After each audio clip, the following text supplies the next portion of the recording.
Now that Prehistoric Planet is finally out, and hopefully you guys have gotten the chance to have seen it, I want to go over this series in a little bit more detail in a spoiler fashion. There was a lot I didn't cover in my main review, which you can check out here. So for the purposes of this video, I'll mostly be covering stuff not shown to us beforehand. I suppose we could go episode by episode, and starting with episode 1, I've gotta say that this was a great intro to the series. You've already seen a lot of these animals, but we've got a whole segment about cave lions and cave bears that we haven't seen any of in the marketing. So to the guy asking about that in the comments of the last video, I hope you're happy now. And while this really isn't a criticism, I was a little disappointed we never got to see these cave bears in full daylight, since even with that night vision thing, their models look super good and distinct from the other bears we'll see in later episodes. And speaking of which, let's get to episode 2, which, and I've said this on my Twitter, which you can follow right here, might have been my least favorite episode. Now, that's a relative thing, all these episodes are great, but I feel that with episode 2, it might have been due to the length, which was a little short, but also because we've seen a lot of these species in prior Pleistocene documentaries.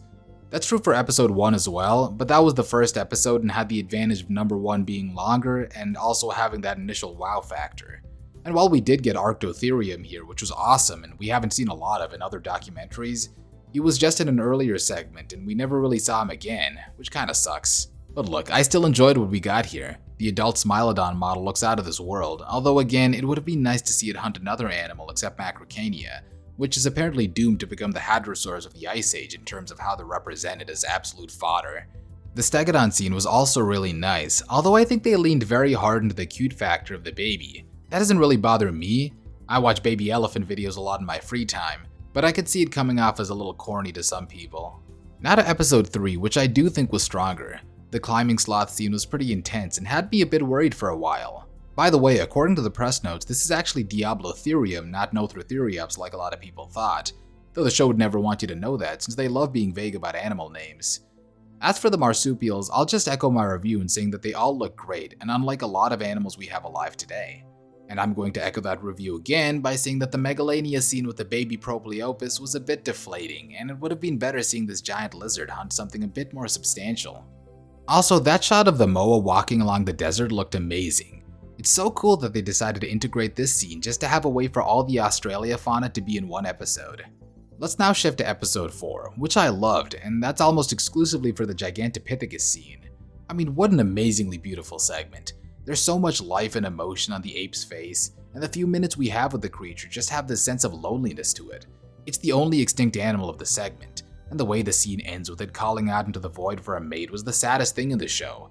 Finally, episode 5, and while this episode was great, it had 2 scenes that really upset me. First is that of the Columbian mammoth getting trapped in the tar, and the second would be the bull mammoth falling to the Homotherium pack. Now, it's not like I have actual critical problems with those segments, like in a review I would never take off points for this, but as a giant elephant fan, it kinda burns me that I had to see 2 of them die this episode. I'm gonna say though, there's something morbid about the way the death of a giant mammoth, which is pretty much the emblem of the Ice Age, was used as the final scene of the documentary. It had triumphant music and everything playing in the background too. It's honestly a really gutsy move, and while I hate seeing mammoths get killed, it really underscores how these are at the end of the day just animals. And as much as I might see the mammoths as the quote-unquote good guys, the Homotherium pack still has to eat too, and you know, I'm glad they didn't starve to death. This episode also shows a Smilodon fatalis, which is another great model for the show. I really wanted to show you guys this model during the review and talk about it a bit more, but I think the only screenshot we had was like a super blurry one from an educational site, and I wasn't really sure if I was allowed to show that, to be honest. But its scene with the direwolves was pretty well done and really illustrates the absolute hatred these 2 animals had for each other. It's always nice seeing interspecies rivalries like this one on screen. And the same goes with the Homotherium and the Enhydriodon scene from episode 4. Another thing I also enjoyed about the episode was the stellar sea cow segment. It was super neat that they gave us such a unique scene with it getting washed up and encountering the Arctodus. It was definitely scary to see the bear approach the sea cow all helpless and stuff, but then everything became a lot more funny realizing how the short-faced bear couldn't do anything at all to kill it. These bears are known for having monstrous bite forces, and personally I would have thought they'd at least be able to scratch the animal. But I guess they really wanted to sell what a tank the stellar sea cow was. But now's a good time, I think, to bring up the fact that we got to see humans at the very end. And I for one am glad their presence was so limited. I totally get that we were also a vital part of the Ice Age, but that said, I'm personally tired of so many books, documentaries, heck, even classes I took throughout school sidelining the Cenozoic's great animals to start yapping about humans. I mean, you can call me a misanthropist, but why would I want to see Cavey the Caveman when I can see a mammoth or a giant ground sloth? Now, this show has some crazy diversity in terms of fauna, but one animal I was surprised never showed up was the mastodon. Like, isn't this among the most popular Ice Age animals? Of course, I'm not exactly sure where I'd slot it in, or what scene I'd replace it with. The best idea I had was maybe just subbing it in with the Colombian mammoth during the tar pit segment, since these two animals lived around the La Brea region where I presume that scene took place in.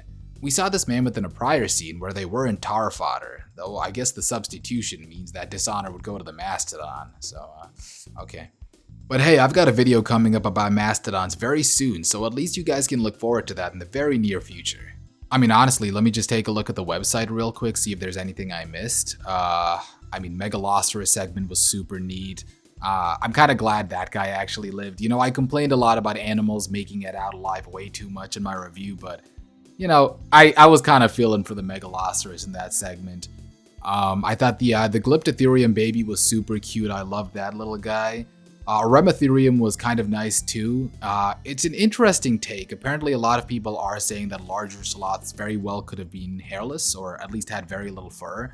And it's gonna take me personally getting a little used to, but you know, it's interesting and I really like the choice. And on the subject of sort of fake out deaths, it was, you know, a little kind of deflating seeing the baby mammoth was alive at the end of the Grasslands episode.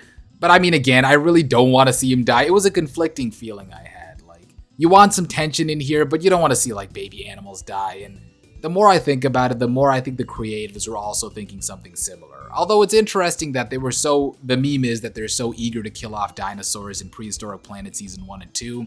But maybe this is just like that whole mammal versus reptile thing in terms of how much emotion we want to instill in these animals, how much value.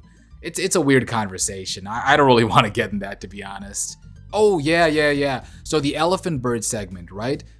I really do wish we saw some giant lemurs, because if we don't see the giant lemurs in this series, I don't know where we're going to see those guys represented. It almost makes me wish for a Prehistoric Planet, you know, Season 3, Season 2, like, Prehistoric Planet Ice Age Season 2. I guess that would be Season 4. I think I'm an idiot. And so we can get those species like mastodons, giant lemurs. According to the time frame, we could see like the giant giraffe Shivatherium, that relative. And there's plenty of other stuff. All that said, there's not too much else I want to cover in this particular video. I guess I just want to stress how annoying it was that we saw Macrocania 4 times in the show, and 3 of them involved either getting killed or being a corpse. And you'll notice that this spoiler review is probably going to be shorter than my main review, since Apple TV showed what I'd argue was a bit too much of the show beforehand. There were surprises to be had, sure, but I wish they kept a few more cards in the pocket until release. But these are ultimately minor gripes. I still find the show to be an excellent paleo documentary, and I do think it's going to age very, very well. Maybe if I come up with something else I want to discuss about the show in the future, I'll make a video, but for now, I'm going to conclude my thoughts right here. As usual, make sure to subscribe, we're almost at 100,000, make sure to like and comment, and if you want to see more videos like this, please let me know. I'll see you guys next time.